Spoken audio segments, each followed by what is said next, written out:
Now, The Hunt Palmer Show. Yes! I feel like I've been waiting for this my entire life. You're listening to The Hunt Palmer Show on 104.5 ESPN Baton Rouge. Jolly good fun. Jolly good. Locking down the middle of the day. America's favorite daytime fun show. Live from the Raising Cane studio. This is Hunt Palmer.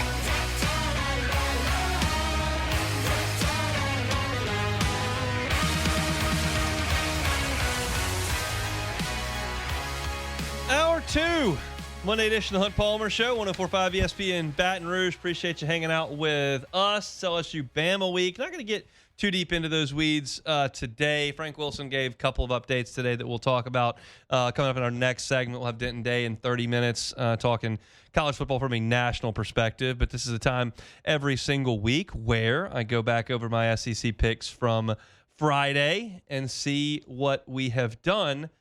Jordan?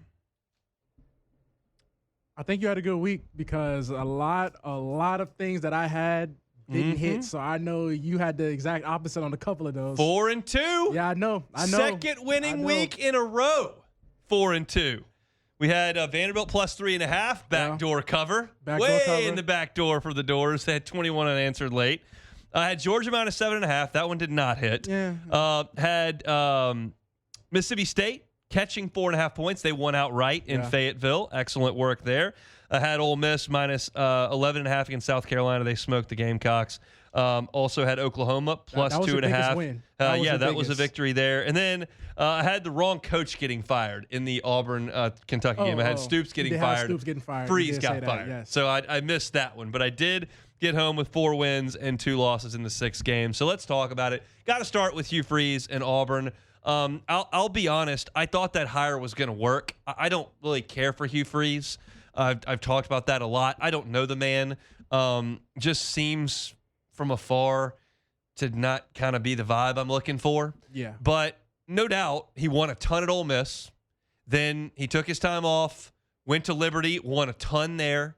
And I thought, well, he'll go to Auburn and win a ton. And to me, he has really good wide receivers on this team, and the defense is actually good. Really good. Their defense held A&M. Their defense played good on Saturday night. They held Kentucky to 10, but he never got it figured out at quarterback. And if you cannot win without functional quarterback play, and he just never got it. Peyton Thorne, not the answer, and Jackson Arnold, not the answer. There have been some guys who have kind of taken their second opportunity and made that stick in college football, but you're just not. You didn't get it with Jackson Arnold. Like, he was not good at Oklahoma last year. That was a really messy situation, and it was bad for Auburn this year. And you look at what he's done; they're 1-5 in league play in year 3. I just don't know that you can recover from that. They scored 3 points on Kentucky. They scored 33 on an Arkansas defense, which is just awful. They scored 17 on Missouri. They scored 10 on Georgia. They scored 10 on A&M, and they scored 17 on Oklahoma. It's just not good enough. It's just the offense, which is Hugh Freeze's side of the football, just never clicked there on the plane. So Mark Stoops lives to play another day. He gets a win, an ugly one, but it is a win nonetheless. So he lives to play another day. I thought probably beyond a coach getting fired, the next biggest game to me was actually Texas Vanderbilt. And I'll tell you why. Because Texas is waking up on offense. You look at what they did in this game. They run up 34 points on a pretty good Vanderbilt defense. Arch Manning had far and away his best game. He won SEC Offensive Player of the Week for this effort. 25 out of 33 for 328 yards, 3 touchdowns, no interceptions. Now, some of what he does is like the first play of the game. He threw a screen that literally I could have completed. Just threw a screen out of the line of scrimmage, and his guy took it 70. Like, okay, that helps your statistics. But that's Sark's offense. Like, we expect Sark to create some good things in space on some easy throws for a quarterback. And the puzzling thing was that wasn't happening early in the season. Like, it just wasn't. And now with Texas showing a little bit on offense the last 2 weeks, you had a 34-point outburst here, and then you did score 45 on Mississippi State. Now, that's an overtime game, and Mississippi State's defense is not very good. but you're starting to see a little bit of rhythm. Could Texas be a factor late? And maybe not. Maybe they go to Athens this week and they get smoked and it's over. But this is me talking. This is what I'm looking for. Can Texas now beat Texas A&M? That's the last game of the year. It's in Austin. And Texas will be fired up for that game. And when I'm looking at a Texas offense that was scoring 21 on Florida and 16 on Kentucky and 23 on Oklahoma, this is an offense I'm going, well, they won't be able to keep up with A&M. Like, even if their Texas defense plays well, A&M's going to score some, and they won't be able to keep up with A&M. Now, I'm not so sure. So I'm filing that away. Texas already has 2 losses, so they may not make the playoff. But can they beat A&M the last game of the season? Maybe so. Well, again, I'll file that away. Oklahoma goes to Knoxville and beats Tennessee. It's the 3rd loss of the year for Tennessee. They're eliminated from the playoff. It was supposed to be a bit of a reset for Josh Heupel this year. And so I don't think this is shocking. If they can play well the last 3 weeks, they got New Mexico State coming up after the bye. They'll obviously win that. They go to Gainesville. They should win the game. They may not, but they should win the game. Then you play Vanderbilt in Knoxville. Like, if they go 9-3, no big deal. If you somehow throw up on yourself and lose to Florida and Vanderbilt, and then you're talking about a 5-loss season, that may set off some more alarms there in Knoxville. I had a conversation with Ben McKee, who covers Tennessee, before the season started, and I was just kind of going through different fan base expectations, where fan bases were. I was like, where are they with Heupel? And it's like, look, I think Tennessee fans are grateful for where they are because they're out of the dark ages. Like, that was a tough scene. The Dooley era was bad. The Butch Jones era flamed out after a little bit of a build. You got nothing out of Jeremy Pruitt. Like, there was a lot of bad for 15 years in Knoxville, and they've gotten out of that. They're recruiting better. The offense has an identity. They've beaten Alabama a couple of times. They made the playoff last year. Like, they're in a decent spot, but they also have higher expectations than, quote unquote, a decent spot. And you're going to fall short this year, and it's just how short remains to be seen. But I want to be clear, you're not looking at a hot seat situation for Josh Heupel, but you are going to start looking at some people around that program that go, okay, you got us out of the crap. You got us out of the garbage.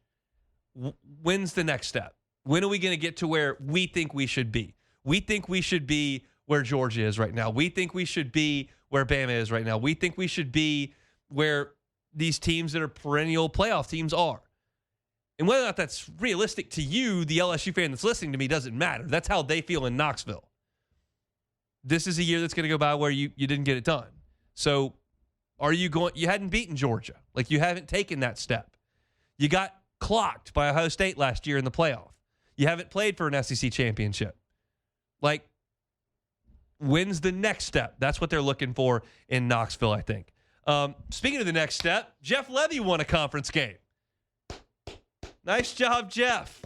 Mississippi State was 0-16 in their last 16 SEC games. Jeff Levy had not won one in his career. It didn't look good early in the fourth quarter, but they outscored Arkansas 17-7 late, and they win the game by 3 points to win their first league game. And honestly, they probably deserved it. They should have won a couple of games this year that they did not. Just an absolute kick in the teeth the week prior against Texas. They could have won the game at Florida through a late interception that just stings. You had every opportunity to be in a situation to win 1 or 2 SEC games, and they just haven't done it. And they got it done. And it's credit to Jeff Levy for keeping those guys playing hard, because it's really hard to keep playing hard when you've lost 16 league games in a row and you've lost 4 games in a row and you keep getting your guts ripped out, and they went out there and did it. And speaking of guts ripped out, Arkansas has to live that just about every week. Look at the run that the Hogs are on at this point. Arkansas coughs up a double-digit home lead to a team that is 0-16 in its last 16 league games to lose on Saturday. The week before that, they lost to Auburn at home in a game where they just got run off the field in the second half by a backup quarterback. The week before that, they were in a really hotly contested game with Texas A&M in the fourth quarter at home. They were down 3 with 10 minutes to go. They lost by 3. It was a late touchdown that got it there. But, I mean, they were in that game. They went to Knoxville and were right there in the game to win it, 34-31. Like, Bobby Petrino has these guys on the doorstep of winning. They just can't. Now Arkansas has lost 7 games in a row. The last time they won, they beat Arkansas State. That game was on September the 6th, I believe. It's been a minute since Arkansas won a football game. And oh, by the way, that's something we're going to talk about next week because Arkansas's got a bye this week, and then they're in Baton Rouge for an 11:45 a.m. kickoff. So this is a team that is reeling, but in a way that is just so painful because they get close to winning every single week, and they got close to winning. In this one, they had a school record 18 penalties. They got penalized 18 times in this game. I've got a hot take. This is a hot take. Taylor, let's see what you think about this. I look at this Arkansas team that Bobby Petrino did not put together, that he was the offensive coordinator for, and they are in the top 5 in the nation in total offense. They've got a quarterback who's going to lead the country in total offense, and they're losing all these games, but his side of the ball is good. Like, I'd probably hire him. They've lost every game he's been the interim.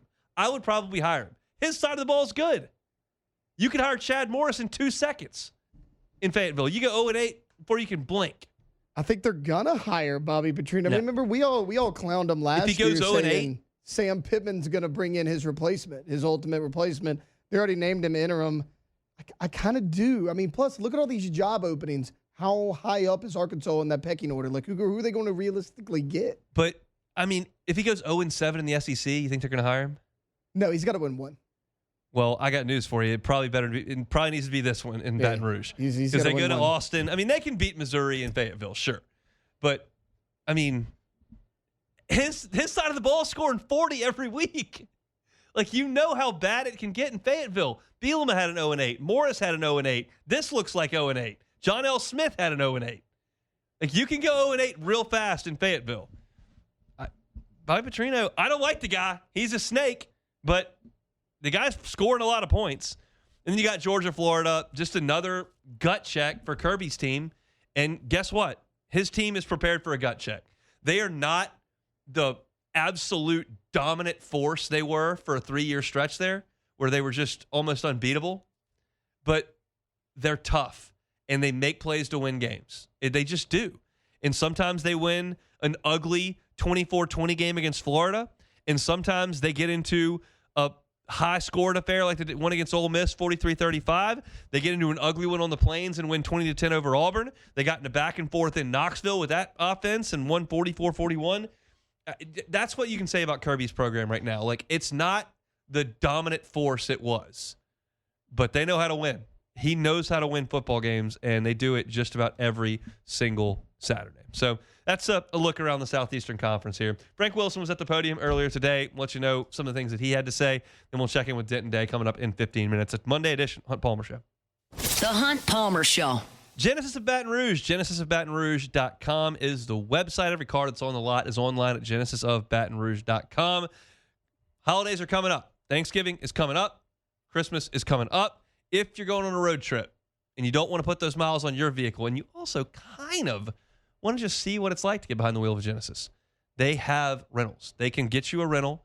If you got a family, they've got an SUV for you. You can load everything up, get behind the wheel of the Genesis, and while you're leaving your car at home and not racking up those miles on it, you can see what that difference is when you get behind the wheel of a luxury vehicle. And at Genesis, it's always going to come at a reasonable price. That's what you get. So go check out the inventory at GenesisBatonRouge.com. But if you're not in the market right now for a vehicle, check out their rental programs. They're happy to help you during this holiday season and get you behind the wheel of a Genesis, even if it's for a short-term rental. It's Genesis Baton Rouge. They're online at GenesisBatonRouge.com, airline at Pico. You're listening to The Hunt Palmer Show on 104.5 ESPN, Baton Rouge.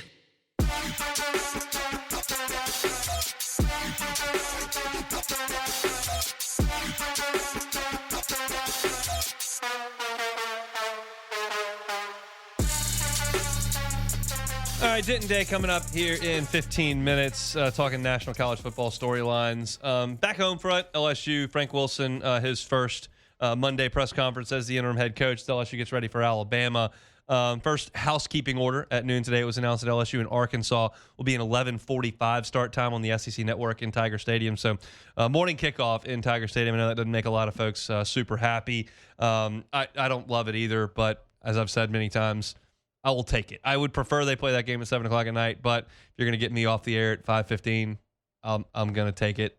LSU's not going to win the national championship this year, so if I can go to dinner with my family as opposed to staying up until 3 o'clock in the morning like I do some post games, we'll take it. But it's a bummer for LSU fans to get that Arkansas. But you lose 3 games, you get pushed off the primetime spots. That's just the way things go. I think the television networks are banking on LSU having 4 losses and having 3 SEC losses in a row. So it is what it is. LSU and Arkansas, 11:45, coming up a week from Saturday. Housekeeping notes, Frank Wilson said that Whit Weeks questionable this week with a bone bruise. They're going to try to ramp up his workload. It's a pain tolerance thing for him, how much he can play through. We'll see. I think questionable this point in the week would suggest that there's a doubt that he's going to play, but we'll see. I'm just going to lay all the cards out on the table. It's not necessary for me to do this, guys, but I'm going to do this for y'all just because I find it a little bit humorous. I was hammering away at my story in the fourth quarter of the LSU-Texas A&M game in disgust at what I was watching. I didn't even know Carius Kern got hurt. I don't even recall that play happening. I was typing my story, and there wasn't like some sort of big reaction because there were no LSU fans left, but I had to go back and Google it. Turns out he hurt his ankle in the fourth quarter and was evaluated in the medical tent. I did not even know that happened. Matt Moscono asked Frank Wilson about it today, and I was like, Kern, when did he get hurt? I had to Google it. I didn't know. That's on me. I'll go back and watch the film and get better. I didn't even realize he got hurt.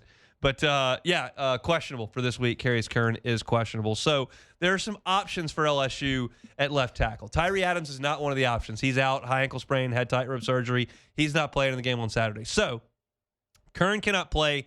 You can play DJ Chester at left tackle, or you can make some switches. You can put Weston Davis at left tackle and play somebody else at right tackle, whether that's Ori Williams, Josh Thompson kicking out to right tackle where he's played, where you can sub Eccles Mabenga in there at guard. Like, there are some movable pieces there.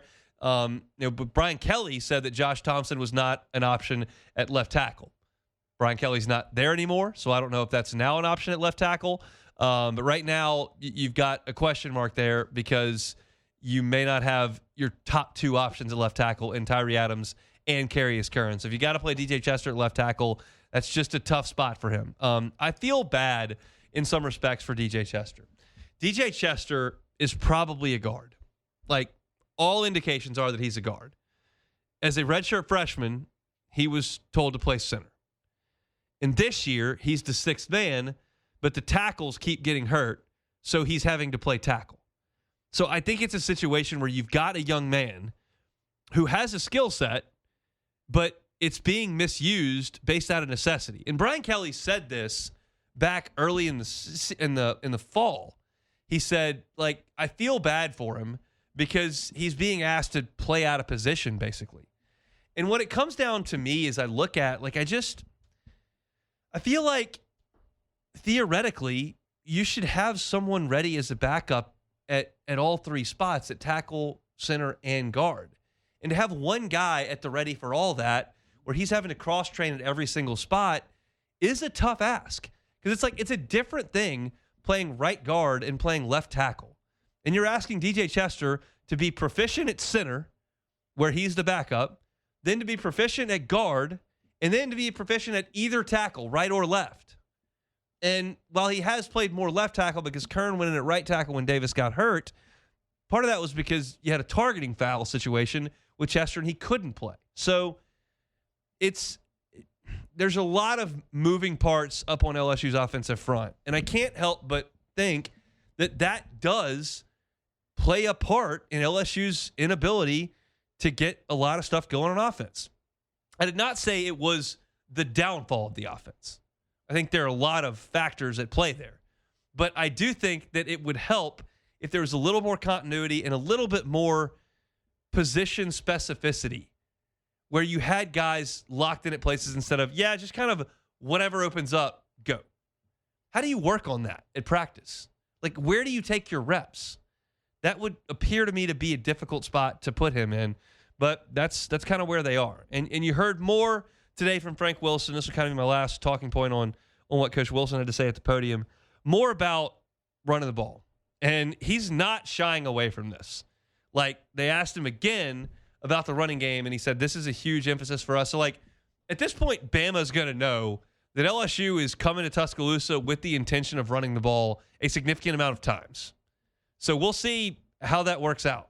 I was on the LSU press conference today with Chris Blair. We did the kind of the pre-show to Frank Wilson's press conference, and I gave you the stat that I gave you last week, that there are only 13 teams in college football's FBS subdivision that run the ball fewer times than LSU. I expect that to change over the last month. And Frank Wilson talked about Harlan Berry. He talked about Caden Durham. He mentioned wanting to get Juwan Johnson involved. And I think you're going to see that from LSU in the game on Saturday. How successful that's going to be, I don't know. Bama's run defense is not very good. But LSU's run offense has not really proven much. So hopefully they can get something established early, and hopefully they can hold Alabama down to a degree so that they can continue to run it. Because I think they wanted to run it last week, and they looked up late in the third quarter, and they were down 3 scores. Well, running it kind of takes a back seat when you're in that situation. So that's most of the talking points from Frank Wilson. He feels like the morale is very good. He led the press conference with that today. That remains to be seen. I'm curious to talk to the players tomorrow and kind of hear what we hear from those guys. Everybody's got to kind of find their motivation this week, whether that's the NFL, beating Alabama, playing for LSU, playing your last college games, for tape for the transfer portal so you can negotiate a higher NIL deal. Like, whatever it is that makes you tick this week, next week, bye week, following week, whatever, that's got to be brought out. And that's Frank Wilson's job this week, to make sure that those guys are ready to play. We'll see. I'm going to write about it later this week once we talk to the players and kind of my vibes on how they're going to feel. But it's certainly an interesting time at LSU. Last week was maybe the most tumultuous week in the history of the program, losing your head coach and your athletic director in the course of 1 week. That's a lot. We'll see how things play out over the next 72 hours or so. All right, we'll step aside. Denton Day, SiriusXM's College Football Overtime. Talking all things national college football next. The Hunt Palmer Show. Highland Insurance Group, HighlandIG.com is that website. Almost time for renewals for a lot of January, folks. The time to look at that is not December 17th, because you can't get anything done at that point. Too many people on vacation, too many variables to get a quote back. If you want another set of eyes and another option for a January renewal in 2026, contact the Highland Insurance Group. John and the Carver and his team are happy to audit your current program, understand what your risk tolerance is, and put together a program that works for your business. Maybe that's a captive. Maybe that's something along the lines of what you're doing. Maybe there are lines of coverage you're not even aware that you need. But what the Howard Insurance Group does, they always consider premium, but coverage is something they're going to bring to your attention first and foremost, because they want to make sure that when their clients spend that money, which is good money, on those insurance premiums, that program is ready to respond when something unforeseen happens, whether it's a car accident, whether it's a hurricane, whether it's a lawsuit, one of your employees clicks the wrong button and you've got a phishing incident, whatever the case may be. The Howland Insurance Group is happy to protect your business with you. It's the Howland Insurance Group. Find them online, HighlandIG.com. You're listening to The Hunt Palmer Show on 104.5 ESPN, Baton Rouge.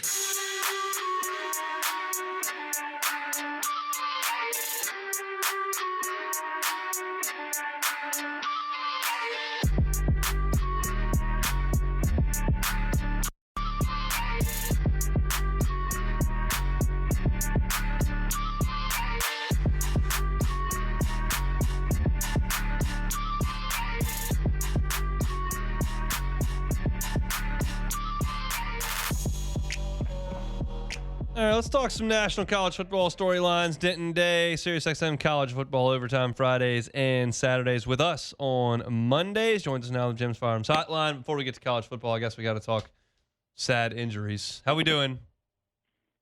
I am dead inside. Yes, it's not good. Join us, won't you? Good. Yeah, I mean, terrible. A 31-point game in the fourth quarter. I wanted to lay in traffic. Well, you can join us. Jaden Daniels is hurt. Joe Burrow's hurt. Malik Neighbors is out for the year. The LSU's fired its coach. The Saints are the worst team in the NFL, and the Pelicans haven't won yet. So South Louisiana is a tough scene at the moment, and I realize the nation's capital probably feeling a lot of the same stuff as looks like this season's kind of headed down the tubes. No. Yeah, it's donezo, and I am now rooting for Reuben Bain to be drafted, and that's kind of where we're at now. Okay, let's talk college football then. It was an interesting weekend. I guess let's start with SMU Miami overtime game. The Mustangs get the win. Miami unable to go to Dallas and get it done. They've now got 2 losses. Like, what's your sense on where Mario Cristobal's team is right now? And they can't beat good football teams. Okay. And not great football teams, because Louisville and SMU, they're not great. They're good, and they can't hang with them. They've gotten out physical, it felt like, in 2 out of the last 3 games. And with all due respect to Stanford, you know what I mean? Like a Stanford, you're supposed to do what you did to Stanford. I'm kind of embarrassed for Miami. I'm kind of embarrassed for those of us, myself included, that in the first couple of weeks we're looking around at this Miami team and saying, hey, they check a lot of boxes. They're really good. Defensively, they're good. They can run the football. Carson Beck's playing well. Well, now they don't really do anything well. And we still haven't had the game where Mario Cristobal blows it, which is very, very, I should say, dangerous for Miami fans, because there's at least one more loss coming your way. Let's go, I guess, to Auburn, where Hugh Freeze gets 3 points and a walk in papers. Are you surprised that just flamed out the way it did? Not really. They couldn't get a quarterback. Yep. Hugh Freeze is this quarterback whisperer that had, Peyton Thorne, Jackson Arnold, and then trotted out Ashton Daniels. I think the one thing that surprises me about the decision was they are now at the very best 4th in the pecking order of college football openings, and that's not a fun place to be. They're not exactly going for, or they're not, I don't think, fit for a sexy hire the way that LSU could be, the way that Florida could be, the way that Penn State could be. I don't know why they made the decision that they did now. If you were going to move on from Hugh Freeze, you had plenty of opportunities to do that earlier. So I think they're kind of late to the party, and I don't know how many other really great options or really enthusiastic options there are going to be that will satisfy the fan base. Do you think you'll see Hugh Freeze and or Brian Kelly back on the sideline? In some capacity, yes. I would say Hugh Freeze is a little more likely, but in some capacity, yes. I mean, he was successful when he was at Liberty. Now, Liberty was the rehabilitation hire for him. There was never any doubt that's what that was. When they made the decision, it was like, we can't believe he's available, and the leadership at Liberty was just desperate for a good football team and a good football coach. So they went and they decided to take a risk on Hugh Freeze. It worked for them. Yeah. Thankfully, he doesn't need to be a rehab hire again. It's just, does he want to coach? And I think he still does in some capacity. He wants to golf. I know that. Yep. But I don't know that he'll be playing or coaching at a Power 4 level for his next job. Well, let's trickle back over to the ACC. Who do I need to be watching here? Louisville beats Virginia Tech and moves to 7-1. Virginia goes out to Cal and wins. They're 8-1 and 5-0 in league play. Like, who do I need to take seriously now that Clemson's out of the mix and Miami's fumbling around? I would say Virginia, seriously is relative, to the ACC. Georgia Tech was going to be their best option at doing any sort of real damage seriously in the college football playoff. And I would say they still are, but they're not going to do any sort of real damage. It's going to be a fun end to the season in the conference. So I'd be watching UVA. I'd be watching SMU, paying attention to them. Louisville with Miller Moss, the former USC quarterback, and still keeping an eye on Georgia Tech. But they're playing to get into the dance, but they know no one wants to dance with them, and they're going to get wrecked by whoever they play, unless by some stroke of genius they match up with the Group of 5 team. Jeff Brom there at Louisville, is he going to be somebody that comes up on a lot of radars here in the next, call it 50 days? Yes, because I think it's very interesting. And I'm sure you guys have talked about this when it considers Brian Kelly. But the last time we had openings of this magnitude all open at the same time was in a year where there was no 12-team playoff. So teams that didn't make it still had good coaches. They were readily available to jump right in at the perfect time of the college football calendar. Because that's not an option for a lot of these schools. Like Mike Elko's not going to leave.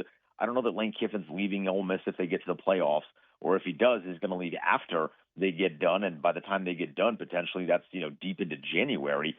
So I do think a guy like Jeff Brom, if Louisville does not make it, I think there's going to be some conversations to be had there. And look, I know Purdue's a joke now.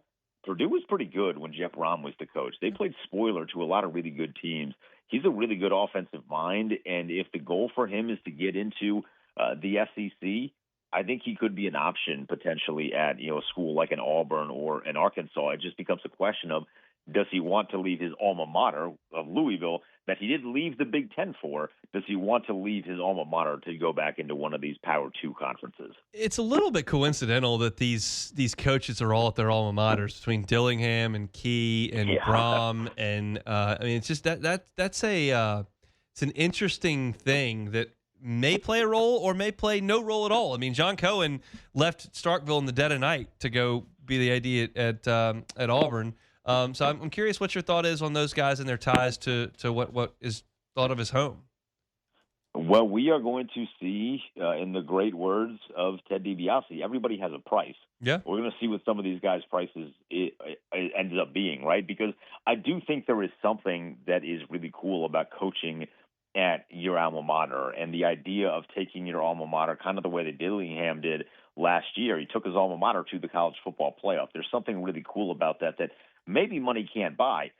However, you are now going to be thrown, I would say, easily $70 million if you take one of these open jobs.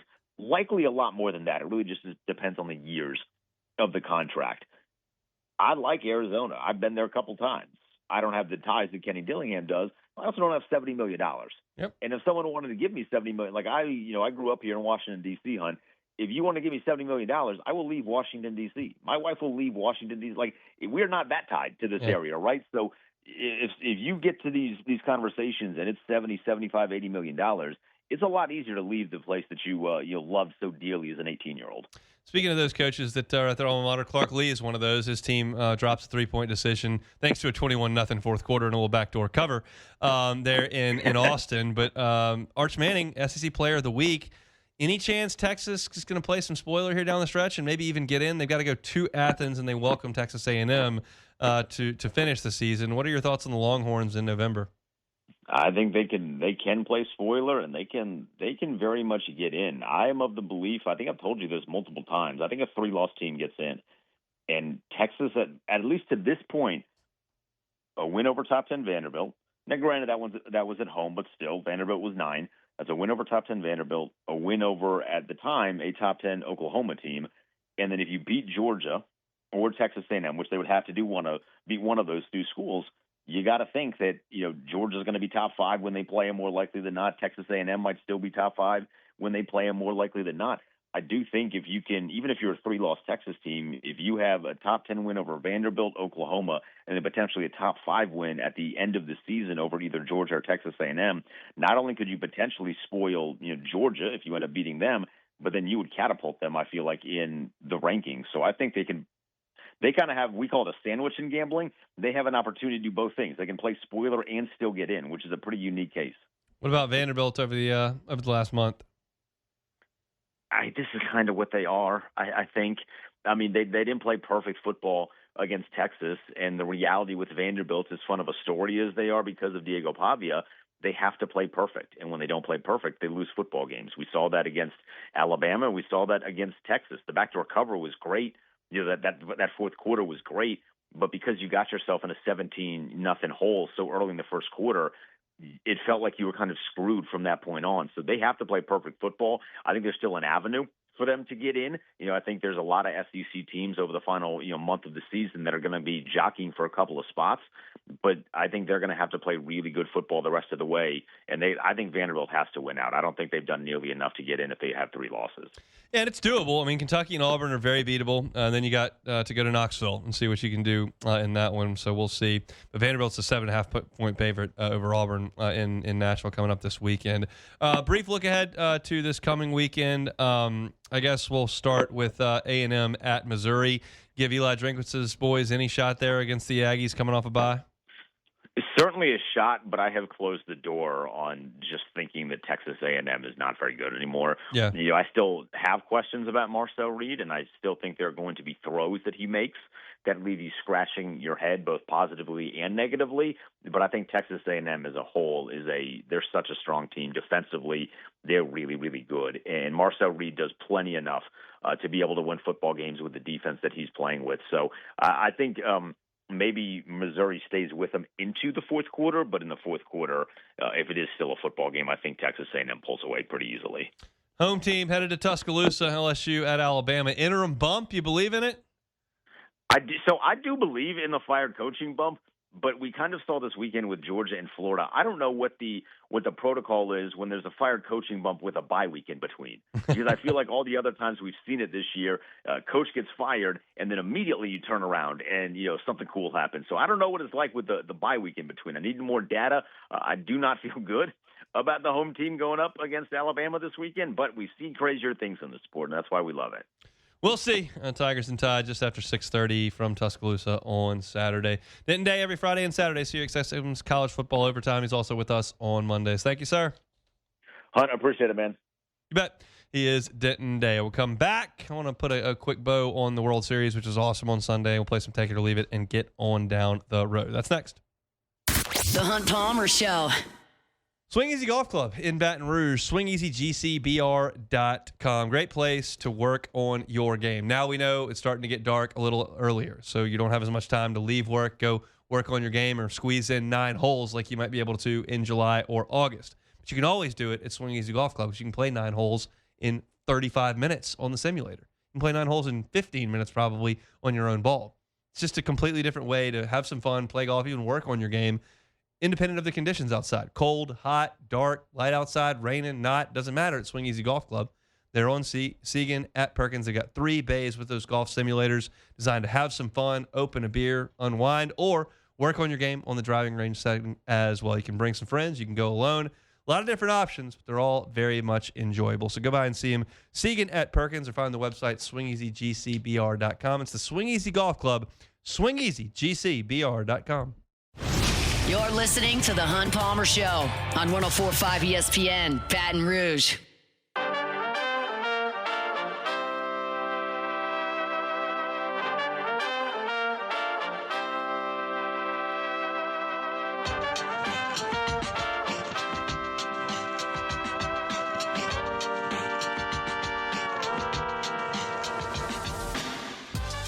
Everybody's got their favorite sport. I support that. Most of you just football. I love it. Love football. It's great. A lot of you hoop heads just love the NBA, love college basketball, all about it. Got some folks out there that can't get enough golf.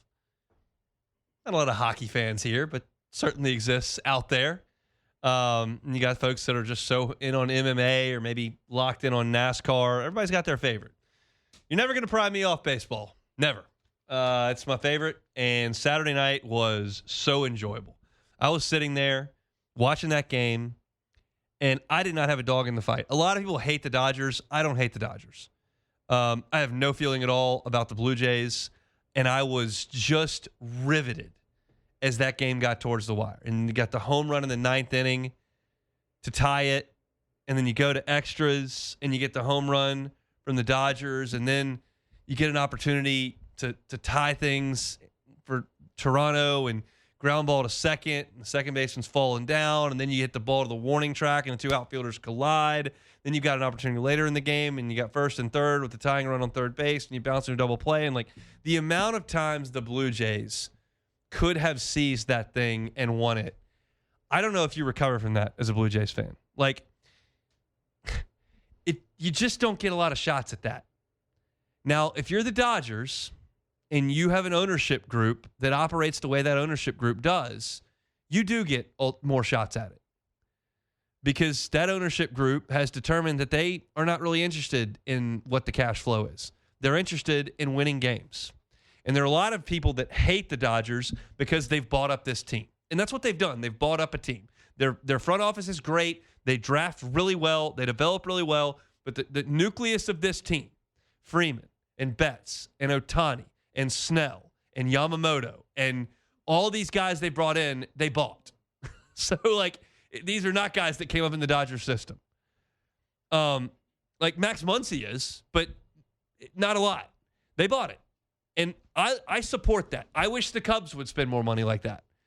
But if you got an ownership group that does that in a sport with no salary cap for now, and I think it will stay that way, you'll have another bite at this apple. The Blue Jays may not. The Cubs had a really good young team in 15, and they had the great team in 16 that won it. And I thought when that happened, I went, oh my gosh, all these guys are like 24. We're going to be really good for a long time. They never got back. They got to the NLCS the next year, then never sniffed it after that. Whole thing got blown up. And if you're Toronto, you hadn't had this opportunity since 93. And who knows when the next one's going to come. And you had it. You had it. And you couldn't catch one break. Second baseman couldn't just misfire on the throw home. Outfielders couldn't just collide. The worst hitter in the Dodger lineup homered to tie the game. I don't know how you get over it. Like, I know that feeling Blue Jays fans woke up with on Sunday. I feel that when LSU's baseball team gets beat in a regional or a super or in Omaha. I just don't know how you get over it. It was as good a World Series as you will ever see. It's hard for me to put anything past 2016 with the Cubs and all the history and the rain delay and the extra innings and Schwarber coming back after missing the whole year with the torn ACL. Like, wild stuff. Saturday was wilder. That was absolutely incredible. And the Dodgers deserve a ton of credit for getting that done. Yeah, they bought it, but those guys made the plays when they had to. Incredible stuff. Take it or leave it. Take it or leave it. Take it or leave it. Presented to you by Flight by Yingling, the next generation of light beer, crafted by America's oldest brewery. Today's hottest stories in sports, news, and sometimes even Hunt's life. The question is, will he take them or leave them? Flight by Yingling, next generation of light beer. Looking for a cold, crisp, light refreshment tonight or moving forward? Flight by Yingling, next generation of light beer. 95 calories, just 2.6 carbs. Everything you're looking for with the flavor of delicious beer and the qualities of that light beer. Flight by Yingling. All right, let's start this bad boy off with your fantasy football quarterback, That's Sam right, for this Darnold, week. winning MVP. Take it or leave it. I'm going to leave it, but he was great last night. I needed it in a big way. Needed a 30 burger. He gave me 34, so I got a chance tonight. He was carving Washington. Goodness gracious. My quarterbacks are Baker Mayfield and Kyler Murray. Yeah. One's on a bye, one was hurt, so I went with Sam Darnold on the waiver wire. Worked out pretty well. Wow, on the waivers, even better. Okay, so Yamamoto pitched 17 and 2/3 inning across his 3 World Series appearances, allowing just 2 runs on 10 hits while striking out 15 in his 37 and 1/3 innings on the mound this postseason. He left with 33 strikeouts, 2 complete games. Is this an all-time Iron Man performance? Take it or leave it. I'll take it. Look, I didn't think it was really even possible for a pitcher to come back after 98 pitches and pitch the next day. Yeah. Like, you realize it's quote-unquote all hands on deck, except the guy who went 7 innings the day before. Yeah. You don't think that guy's coming back. He sure did, and he looked good. Fastball was 97. He's got that incredible splitter. We talk about pitch counts all the time when LSU gets into regionals and supers and Omaha and all that kind of stuff. And I realize that that's college kids who haven't gotten their money yet, and this is a different thing. But I just didn't even think your arm was going to function the next Literally. day, and it did on Saturday. He was fantastic. Great noodle arm. And after the fact, when he raised the trophy, he barely could even lift it up over his head. Like, his arms were jelly. So Dan Quinn is under a lot of heat for leaving Jaden Daniels in the game late in the fourth quarter while they were trailing 38-7. Eventually, Jaden dislocates his elbow. We notice. Should Dan Quinn be receiving this heat he's receiving? Take it or leave it. I'll take it. He should. You can't, I'll take it. Can't have your franchise out there down 31 in the fourth quarter. It's just not. It's just stupid. This is something that football coaches do all the time. Yes. College football coaches do it. And when you're playing directional state U and it's 44-10 and you got your starters out there, and I'll never really get it. I understand that you don't play a lot of football games. I understand that there are reps to be had and whatnot. The pro con here is terrible, and the con is what you got, and it's terrible. Yep. Even thankfully, it was his left arm, not his throwing arm. So the defending national champions, the Florida Gators, will beat the Arizona Wildcats tonight in Las Vegas. Take it or leave it. I can't name a single player on Arizona's team. So with all that information, I will take it. I think they will win. I think that Florida's got another good team here. Todd Golden, it's just a little weird. I'm not sure what to think about Todd Golden. But he coached them up last year. That team was awesome. We watched them in person here in the PMAC, and I went into that game saying, yeah, they're national championship good, and I left thinking, yeah, they're national championship good. They were national championship good.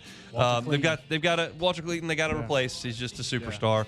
That dude was hitting big shot after big shot for him. But got a good coach. They got a good team, and I think they'll win tonight, despite the fact that I don't know anything about Arizona. The only player I know in Arizona is Bryce James, LeBron James' son. That's it. Well, that doesn't help me on that one either. But I will be watching tonight. 6 o'clock tip-off our time, so I'll lock it in. College basketball starts tonight. Tons of SEC teams in action. I think 12 of them. LSU not until Wednesday against Tarleton State, so I'll talk about the Tigers and Matt McMahon's team on Wednesday for that one. But that's all the basketball talk for tonight. That's all of our talk is for the rest of today. If you missed any of our show, catch it on wherever you find your sound. Matt's going to drive you home next on After Further Review. We'll see you tomorrow for a Tuesday edition of the Hunt Palmer Show on 104.5 ESPN Baton Rouge. The Hunt Palmer Show.